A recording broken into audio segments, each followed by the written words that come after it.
Halo guys, kembali lagi dengan saya di sini. Tentunya masih bersama saya Ardie CH.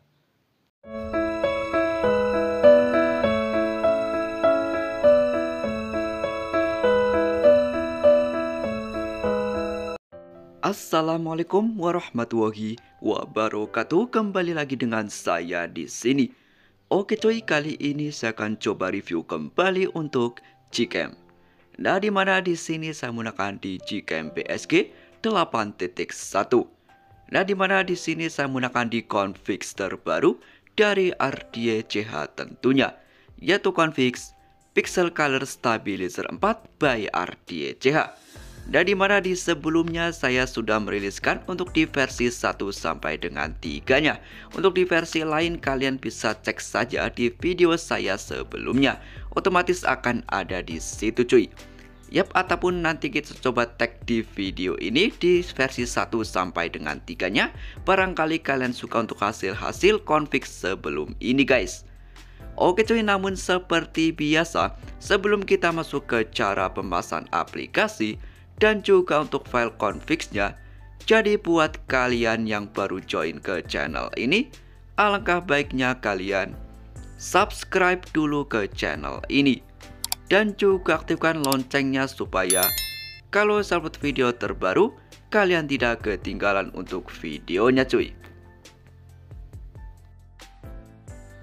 Oke cuy, sekarang kita masuk ke cara pembahasan aplikasi dan juga untuk file config-nya. Seperti biasa untuk file config dan untuk aplikasi, untuk link ada di deskripsi video ini. Kalian bisa download saja di situ cuy. Dan namun seperti biasa juga untuk file config-nya itu masih berbentuk zip, jadi perlu kalian ekstrak. Dan untuk ekstrak membutuhkan password, untuk password ada di video ini. Jangan di skip-skip supaya nggak kelewatan untuk passwordnya. Ya, lanjut kita akan langsung saja masuk ke pembahasannya. Jika sudah kalian download untuk bahannya, yaitu aplikasi dan juga untuk file config-nya, selanjutnya kalian cari saja untuk file dan aplikasi yang barusan kalian download cuy.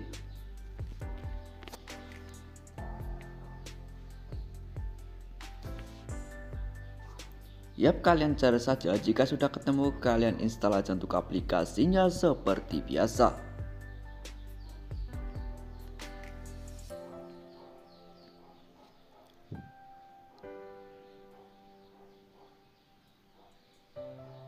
Yap guys, namun jika sudah kalian install untuk aplikasinya, selanjutnya kalian close saja ke menu home screen ataupun ke berandanya kembali. Kemudian kalian buka untuk aplikasi yang barusan kalian install, yaitu Gcam PSG 8.1.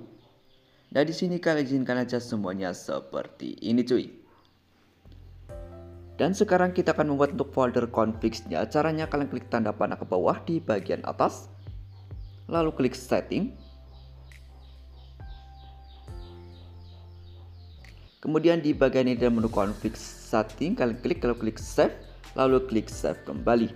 Yap, jika sudah seperti ini artinya sudah terbuat untuk folder config-nya. Lanjut kita close lagi ke menu home screen-nya kembali. Kemudian kita akan ekstrak untuk file config-nya. Untuk ekstrak saya menggunakan aplikasi Z-Activer. Untuk aplikasi langsung saja download di Play Store cuy. Nah, jika sudah kalian download, lanjut kalian buka aja untuk aplikasinya. Kemudian kalian cari untuk file config-nya. Nah, di sini kalian ekstrak saja. Otomatis jika sudah terekstrak akan ada 3 file config pilihan. Di sini ada format auto, JPG, dan YUV. Selanjutnya kalian pindah aja atau salin saja ke penyimpanan ponsel. Untuk foldernya itu masuk ke folder download, lalu mgc 8.1 config, kemudian paste di sini. Yap, jika sudah terpaste artinya sudah bisa kita gunakan. Lanjut kita close lagi ke menu home screen-nya kembali, kemudian kita buka untuk aplikasi Gcam-nya. Dan di sini kita akan merestore atau memasang config-nya. Caranya gampang banget. Kalian tinggal tap 2 kali di bagian samping shutter.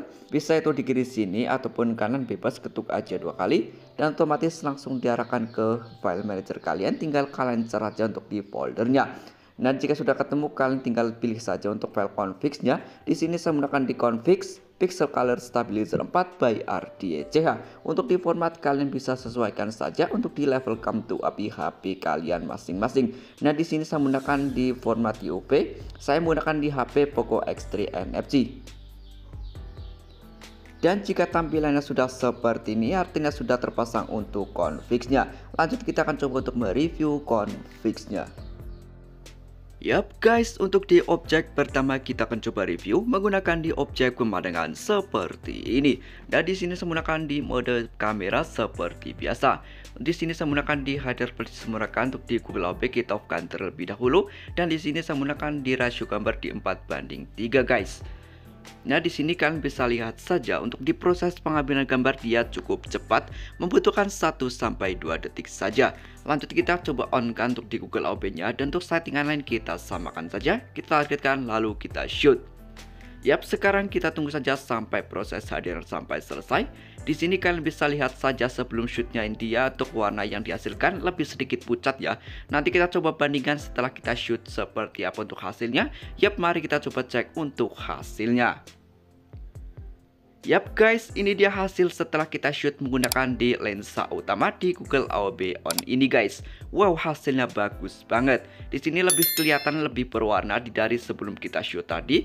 Dia warnanya agak sedikit pucat ya. Untuk detail dan kecerihan di objek jauh masih cukup kelihatan. Dan di sini di Google OBJ off-nya dia lebih sedikit full color dibandingkan di Google OBJ on-nya cuy. Kalian bisa bandingkan saja dari hasil di config kali ini. Kalian lebih suka yang mana untuk hasilnya. Dan lanjut kita review menggunakan di lensa ultrawide. Untuk di lensa ultrawide kita geser ke lensa di 1.2 seperti ini. Dan seperti biasa untuk settingan kita samakan saja, hanya mengubah di Google OBJ-nya saja. Kita menggunakan di Google OBJ, kita off-kan terlebih dahulu. Yap, di sini sudah tershoot cepat banget untuk hasil ataupun penjepretannya bagus banget guys. Lanjut kita review kembali menggunakan di Google OBJ on. Untuk di settingan lain kita samakan saja. Sebentar kita targetkan lalu kita shoot. Oke cuy, sekarang kita tunggu saja sampai proses hadir sampai selesai seperti biasa. Di sini kita akan coba tes di perbandingan setelah shoot dan sebelum shootnya seperti apa hasilnya. Mari kita coba cek untuk hasilnya.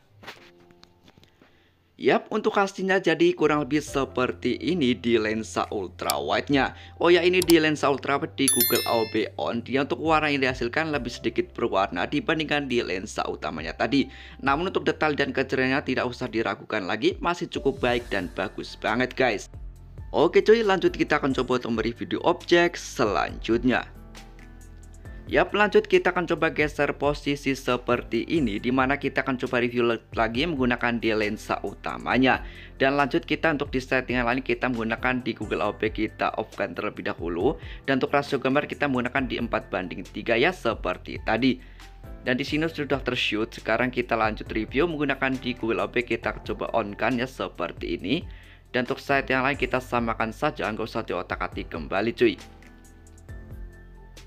Di sini kalian bisa menggunakan di foto live, kalian bisa turunkan saja untuk di hadirnya. Kemudian untuk di foto motion kalian wajib on kan ya seperti ini. Dia otomatis sudah beralih ke foto live-nya. Namun di sini saya menggunakan di foto biasa, jadi kita menggunakan hadir plusnya, kita pakai yang mentok kanan seperti ini. Lanjut kita targetkan, kita fokuskan lalu kita shoot. Yap, di sini sudah tershoot. Untuk prosesnya sangat-sangat cepat banget, memerlukan 1-2 detik saja. Nanti kita coba bandingkan di sini sebelum shootnya, kalian bisa lihat saja untuk warna yang dihasilkan dia sangat pucat banget ya. Nanti kita coba bandingkan setelah kita shoot, mari kita coba cek untuk hasilnya. Nah, jadi ini dia hasil setelah kita shoot menggunakan di lensa utamanya di Google OBJ on-nya cuy. Nah, seperti yang di objek sebelumnya, untuk di lensa utama di Google OBJ on, dia untuk warna yang dihasilkan lebih sedikit kekuningan ya dibandingkan di Google OBJ off ini. Kalian bisa bandingkan saja, untuk hasilnya sudah sangat kelihatan jelas untuk perbandingannya. Lanjut kita review saja menggunakan di lensa ultrawide, kita geser ke 1.2 seperti ini. Dan lanjut kita akan coba review kembali menggunakan di Google OBJ, kita off-kan terlebih dahulu seperti biasa. Dan untuk site yang lain kita samakan saja. Di sini saya hanya mengubah di rasio gambar dia menggunakan di 16:9 saja cuy. Lanjut kita targetkan lalu kita shoot. Yap, sudah tershoot. Sekarang kita lanjut lagi. Kita akan coba mereview menggunakan di Google OBJ, kita on kan seperti ini. Dan untuk site yang lain kita samakan saja. Lanjut kita targetkan lalu kita shoot. Oke cuy, sekarang kita tunggu saja sampai proses hadir sampai selesai. Di sini kalian bisa lihat saja perbandingan sebelum shootnya, dia warnanya sangat-sangat pucat banget, sangat mendung ya. Jadi nanti kita akan coba bandingkan di sebelum shootnya dan setelah kita shootnya ini guys. Yap, tanpa berlama-lama kita langsung cek untuk hasilnya. Dan jadi ini dia hasil setelah kita shoot menggunakan di lensa ultra wide-nya di Google AOB On ini guys. Jadi kalian bisa lihat saja perbandingannya sebelum shootnya dan setelah kita shootnya ini sudah sangat-sangat jelas berbeda banget. Di sini untuk hasil setelah kita shootnya ini lebih sedikit full color, seperti ini untuk hasil kurang lebihnya. Yap, sekian videonya sampai sini saja. Terima kasih yang sudah menonton dari awal hingga akhir. Wassalamualaikum warahmatullahi wabarakatuh.